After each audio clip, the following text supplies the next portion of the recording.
Visa നിയമലംഘകർക്ക് UAE സർക്കാർ പ്രഖ്യാപിച്ച പുതുമാപ്പിൽ ഇന്ത്യക്കാർക്ക് വേണ്ട എല്ലാ സഹായങ്ങളും ഉറപ്പാക്കുമെന്ന് Dubai Indian consulate. Grace period പരമാവധി പ്രയോജനപ്പെടുത്തണമെന്ന് കോൺസൽ ജനറൽ സതീഷ് കുമാർ ശിവൻ അറിയിച്ചു.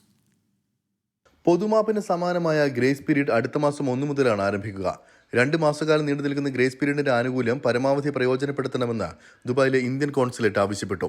വിവിധ എമിറേറ്റുകളിലെ ഇന്ത്യൻ അസോസിയേഷനുകളുമായി സഹകരിച്ച് ഇതിനുവേണ്ട ഏകോപനം നടത്തുന്നുണ്ടെന്ന് Dubai Indian consul general Satish Kumar Sivan പറഞ്ഞു.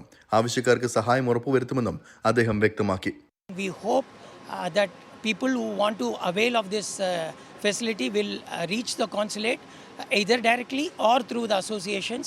Consulate is committed to facilitating anybody who needs support in this regard. രാജ്യത്തെ വിവിധ സംഘടനകളും സഹായത്തിന് രംഗത്തെത്തുമെന്ന് അറിയിച്ചു കഴിഞ്ഞിട്ടുണ്ട്. ആവശ്യക്കാരുടെ സഹായത്തിന് പ്രത്യേക ക്യാമ്പ് സംഘടിപ്പിക്കുമെന്ന് വേൾഡ് മലയാളി കൗൺസിൽ അറിയിച്ചു.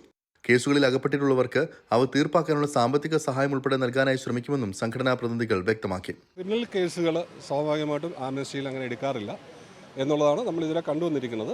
സാധാരണ കേസുകൾ, സിവിൽ കേസുകൾ, മറ്റുള്ള വ്യക്തികളുള്ള വ്യവഹാരങ്ങൾ, മുനിസിപ്പാലിറ്റിയും റെൻ്റലുമായിട്ടുള്ള ഇഷ്യൂസ്, അങ്ങനെ പാസ്പോർട്ട് എക്സ്പയറി ആയി കടന്ന് വിസ അടിക്കാതിരുന്ന കേസുകൾ, അങ്ങനെ ഒട്ടനവധി പറയുകയാണെങ്കിൽ 140 ഐറ്റംസ് തന്നെയുണ്ട്. WMC ഞങ്ങൾ സ്വന്തം ഞങ്ങളുടെ കയ്യിൽ നിന്നും സംഘടനയുടെ കയ്യിൽ നിന്നും കാശെടുത്തിട്ടാണ് ഇതുവരെയുള്ള ഓവർസ്റ്റേ പോലെയുള്ള ഫൈൻ അടച്ചുകൊണ്ടിരിക്കുന്നത്. എല്ലായ്പ്പോഴും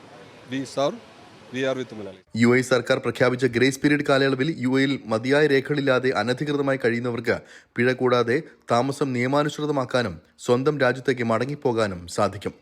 24 ദുബായ്.